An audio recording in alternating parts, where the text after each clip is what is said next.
नमस्कार, times of Swaraj में आप सबों का स्वागत है। मैं हूं संतोष सिंह और आज हम टाइम्स ऑफ स्वराज में बात कर रहे हैं आखिर हो क्या रहा है। कभी नीतीश पहुंच जा रहे हैं लालू यादव के यहाँ, पता चला लालू यादव राजगीर गए हुए हैं। कभी ललन जी पहुंच जा रहे हैं लालू यादव के यहाँ, तो गेट पर कहा जा रहा है कि कोई है ये नहीं है। आखिर लालू परिक्रमा की वजह क्या है? क्यों दोनों, एक राष्ट्रीय अध्यक्ष एक मुख्यमंत्री, ऐसा कैसे हो सकता है कि लालू यादव के आवास पर जाएं और लालू यादव रहे ही नहीं, पूर्व सूचना नहीं दें और बिना सूचना दिए हुए चले जाएं? कुछ अटपटा नहीं लगता है? कुछ असहज नहीं लगता है? आज 2-3 दिन से हम उसी असहजता पर हम मंथन कर रहे थे, लोगों से बात भी कर रहे थे कि भाई मसला क्या है, ऐसा कैसे हो सकता है कि भाई मुख्यमंत्री का काफिला अगर जा रहा है, नीतीश जी जा रहे हैं लालू जी से मिलने के लिए, तो कैसे हो सकता है कि ये जानकारी न? ललन बाबू तो और हद कर दिए, गाड़ी गेट पर गए तब पूछते हैं कि लालू जी से मिलना है, तो कहा गया कि सर कोई आदमी है ये नहीं है। तो ये राजनीति में जब आपको लगे कि कुछ अटपटा चीज हो रहा है तो सतर्क हो जाइए, कहीं न कहीं कुछ न कुछ चीज है, कुछ अंदर अंदर कुछ चीज़ें चल रही हैं जिसको लेकर सहजता नहीं है। क्योंकि आप असहज रहेंगे, मानसिक तौर पर बहुत ज़्यादा परेशान रहेंगे, तब इस तरीके की गलती हो जाती है, भूल हो जाती है। तो हमें लगता है कि कुछ न कुछ चीज़ें चल रही हैं। इन्हीं चीज़ों को तलाश में 2 दिनों से हम भी लगे हुए थे कि भाई हो क्या रहा है, क्यों इस तरीके से बातें चली आ रही हैं। तो एक खबर ये आ रही है, जो खबर पिछले कई दिनों से मीडिया वाले चला भी रहे हैं, लेकिन अब उस खबर में कुछ न कुछ आग लगी हुई, कुछ न कुछ अंदर अंदर सुलग रहा है। बरसों बाद कह सकते हैं कि ललन सिंह को लेकर नीतीश सहज नहीं है, और उनकी सहजता अब इस तरीके से मतलब बदलते हुए आपको महसूस होगा कि आज जब पार्टी दफ्तर में गए थे तो ललन सिंह से बातचीत करने का जो पहले का जो अंदाज था और आज के अंदाज में फर्क दिख रहा था। दबी जुबान लोग चर्चा भी करने लगे कि क्या बात है, साहब का मूड बड़ा उखड़ा उखड़ा लग रहा है। साहब तो एक बार भी ललन सिंह की तरफ देखे तक नहीं, प्रणाम किए और प्रणाम भी मुंह घुमा के जवाब देते हुए निकल गए। कुछ बात है क्या? जब इस तरह की चर्चा अगर पार्टी दफ्तर में होने लगे तब तो और कान खड़ा होने वाली बात है। तो जरा एक वाकया को याद करिए, उस वाकया से आप चीज़ों को कोलरेट करिएगा ना, जब जोड़िएगा तो कुछ चीज़ें आपको याद आएंगी। मनोज झा के बयान को लेकर बड़ा विवाद था, और उस विवाद में ललन सिंह से जब सवाल पूछा गया तो ललन सिंह मनोज झा के साथ खड़े हुए थे और बड़ा मजबूती के साथ उन्होंने जवाब दिया था। जरा आपकी यादाश्त के लिए भी जरा उस बयान को आप सुन लीजिए। जेडी के सांसद श्री मनोज झा जी ने जो बयान जिस पर विवाद है वो उनका बयान नहीं है, ये उनका वक्तव्य भी नहीं है, ये उनकी राय भी नहीं है। अपने भाषण के दौरान एक कविता, उस पूरे कविता को उन्होंने पढ़ा और खुद को ये कहा कि मान लीजिए कि हम ठाकुर। तो उनका उद्देश्य मतलब ठाकुर से किसी समाज को इंगित करने का नहीं था। उनके कहने का मतलब था कि वो मालिक जो है, तो उन्होंने तो कहा कि हम अपने आप को ठाकुर मान के चल रहे हैं, आप मान के हो सकते हैं ठाकुर। तो इस तरह से उनके बयान को 7 दिन के बाद उनका बयान पर शुरू हो गया। 7 दिन के बाद कब भाषण हुआ? लोकसभा में। सुन लिए। ठीक उसके दूसरे दिन पत्रकारों ने संजय झा से भी बयान इस बारे में पूछा था, मंत्री संजय झा से।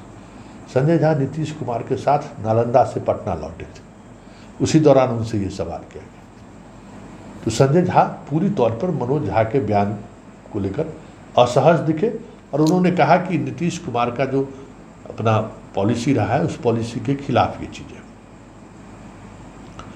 तो हो गया, उनका भी बयान जरा सुन लीजिए, सुन लिए दोनों आदमी। जो हमारे नेता हैं नीतीश कुमार जी, वो हर एक जात धर्म का सम्मान करते हैं, कोई भी जात हो। उनका पूरा ट्रैक रिकॉर्ड राजनीति का देखिए, और जब से सरकार चला रहे हैं हर एक जाति धर्म का वो सम्मान करते हैं। हमारी पार्टी इसी विचारधारा की पार्टी है, और ये मेरा मानना है कि जब भी कोई बात रखे तो कोई ऐसी बात न रखे जो किसी समाज को आहत हो जाए। ये ध्यान तो जरूर रखना चाहिए। हम कोई ऐसी बात नहीं रखें जिससे लगे कि उनका स्पष्टीकरण भी आ गया है, या उनका जो हमने देखा है स्पीच जो पहले वो उस पर बात रख रहे थे वो बात भी आ गई है। लेकिन ये जरूर है कि जब हम कोई चीज़ कोट करते हैं, कोई बात रखते हैं, इतना तो जरूर ध्यान रखना चाहिए कि कोई किसी भी समाज उससे आहत नहीं हो, उसका जरूर ध्यान। आप मानते हैं कि जब महिला आरक्षण बिल पर चर्चा हुई थी तो इस कविता कहने का उसका कोई औचित्य मैंने कहा ना, जितना मुझे कहना था कि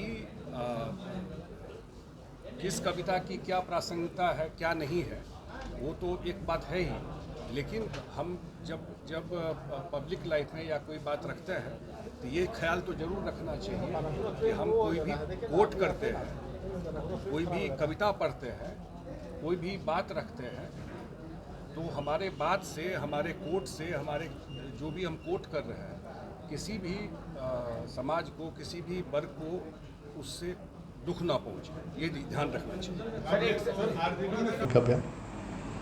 राष्ट्रीय अध्यक्ष के ललन सिंह के बयान के खिलाफ कोई अगर मंत्री बयान दे रहा है तो बिना नीतीश के कहे हुए बयान नहीं दे सकता, मेरा मानना है। और उसमें भी संजय झा जैसे आदमी तो दे ही नहीं सकते। संजय झा बेवजह बयान देने में विश्वास नहीं करते हैं, लो प्रोफाइल रहते हैं हमेशा, और ये संभव भी नहीं है। ये एकदम आप समझिए कि ये एक बड़ा पैरामीटर है। उस पैरामीटर को इस तरीके से समझिए कि संजय झा बिना मुख्यमंत्री के इशारे के कुछ कह ही नहीं सकते। फिर कल आनंद मोहन का मिलना, और ये मुलाकात बगैर ललन सिंह की हुई उनसे, और काफ़ी देर तक बातचीत हुई। ये भी एक संकेत है, एक थर्मामीटर है कि कुछ न कुछ चीज़ें चल रही हैं, जिसको लेकर नीतीश सहज नहीं है ललन सिंह के लेकर। क्योंकि आनंद मोहन की गतिविधियों पर आप गौर करेंगे तो जब से वो जेल से निकले, पेरोल पर निकले, तब से ललन सिंह साये की तरह दोनों एक दूसरे के साथ बने हुए थे। मुंगेर तक गए वो, मुंगेर में उनके लिए सब कुछ किया उन्होंने, लेकिन अब दूरी बढ़ गई है, ये साफ दिख रहा है। और अमूमन देखिए नीतीश कुमार के बारे में जो जहाँ तक हमारी समझ है कि अगर कोई प्रशासनिक बातचीत है तो दीपक कुमार साथ रहेंगे ही रहेंगे, अकेले वो नहीं मिल सकते। चाहे वो कोई विधायक भी जाए, मंत्री भी जाए, उससे मतलब नहीं है, दीपक कुमार मौजूद रहे। और जब कोई राजनीतिक मुद्दा रहे और वो मुद्दा अगर पार्टी के किसी वैचारिक इशू से जुड़ा हो तो ललन सिंह, वशिष्ठ नारायण सिंह, विजय चौधरी, ये लोग आसपास उनको बुलाया ही जाता है। कभी कभी विजेंद्र यादव जी को भी बुला लेते हैं वो, लेकिन ये लोग रहते ही हैं। नहीं है तो विजय चौधरी जरूर है। लेकिन आनंद मोहन से मुलाकात के समय में इनमें से किन्हीं को नहीं बुलाया गया। मतलब कुछ न कुछ चीज़ें वो चल रही हैं जिनसे अभी फिलहाल नीतीश बचना चाहते हैं। तो फिर मसला क्या है?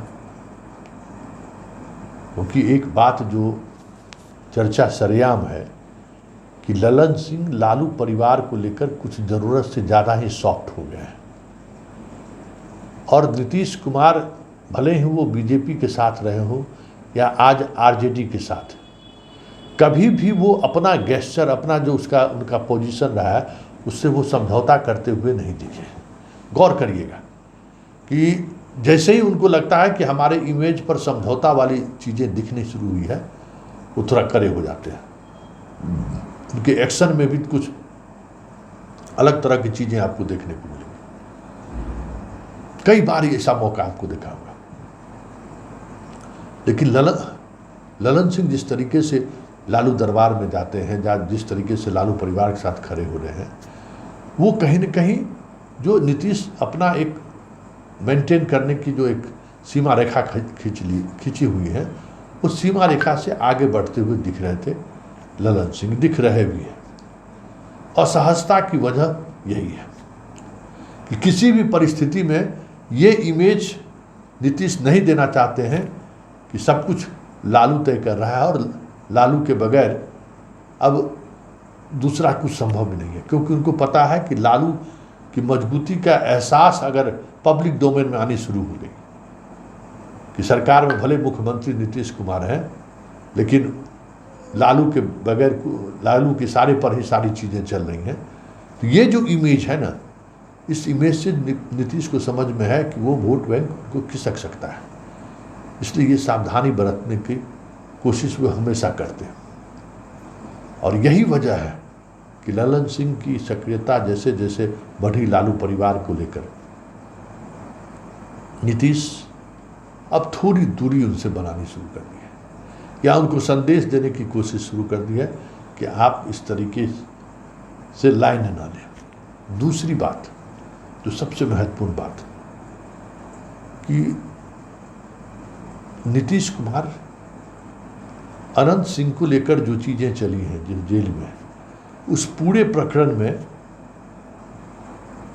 ललन सिंह की बड़ी भूमिका है। कहा जाता है कि लिपि सिंह ने जो कार्रवाई की, उस कार्रवाई के पीछे जो कुछ भी था, सब कुछ ललन सिंह का पूरा मैथमेटिक्स तैयार किया हुआ था। इसी चर्चा सरिया उनका मंत्रिमंडल में कोटा था, लेकिन उनको मंत्री बनने से लगातार रोका जा रहा है। ये चीज़ें नीतीश को नागवार गुजर रहा है, और इस वजह से नीतीश को ये लगने लगा है कि ललन सिंह अपनी व्यक्तिगत अहंकार की वजह से, व्यक्तिगत महत्वाकांक्षा की वजह से बहुत सारी चीज़ें, ऐसे निर्णय वो ले रहे हैं जिससे महागठबंधन को भी नुकसान हो रहा है और पार्टी को भी नुकसान हो रहा है। और यही वजह है कि वो अब सीधे आनंद मोहन से मुलाकात कर उनसे बातचीत करके संदेश देने की कोशिश की है कि भाई आनंद मोहन भले ही लालू राबड़ी परिवार को लेकर कुछ असहज हो, लेकिन आनंद मोहन हमारे साथ हैं और हमारे साथ रहेंगे। ये मैसेज उन्होंने दिया।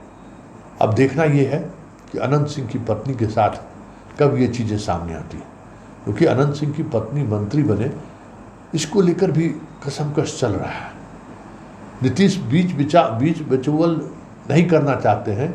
वो चाहे तो लालू जी से शिशु पर बात भी कर सकते हैं कि एक राजपूत, एक भूमियार का जो मंत्रिमंडल में पद खाली है, उसको कैसे भरा जा सकता है, लेकिन नीतीश वो कर सकते हैं। और हमें लगता है कि नीतीश के पहल पर अगर बात आगे बढ़ी तो लालू उसको इनकार भी नहीं करेंगे। लेकिन नीतीश इतनी दूरी बनाए रखना चाहती है जिस दूरी को ललन सिंह बराबर कम कर दे रहे हैं, या उस लक्ष्मण रेखा को ललन सिंह क्रॉस कर जा रहे हैं जिस लक्ष्मण रेखा को नीतीश कुमार बनाए रखना चाहता है। यही राजनीति है, और इसी राजनीति की वजह से नीतीश ललन सिंह से दूरी बनाते हुए दिख रहे हैं। वैसे अशोक चौधरी के प्रकरण में भी ललन सिंह को लेकर नीतीश कुमार की जो छूट थी वो एक लिमिट तक ही था। उस लिमिट के बाद हमें लगता है कि नीतीश ने थोड़ी सख्ती बरत दी है कि अब बस करिए, देखिए आगे आगे होता है क्या। लेकिन इतना तय है कि ललन सिंह जिस तरीके से लालू परिवार से लगातार अपनी नज़दीकी दिखाने की कोशिश कर रहे हैं, ऐसे में नीतीश का असहज होना स्वाभाविक है, क्योंकि ये गठबंधन है, और ये गठबंधन ऐसा है कि लक्ष्य मोदी भले हो, अपनी अपनी राजनीतिक साधने के लिए दोनों साथ मिले हैं। और ऐसे में अपनी राजनीति साधना छोड़ लालू परिवार के साथ खड़े दिखे जदयू, ये नीतीश को पसंद नहीं है।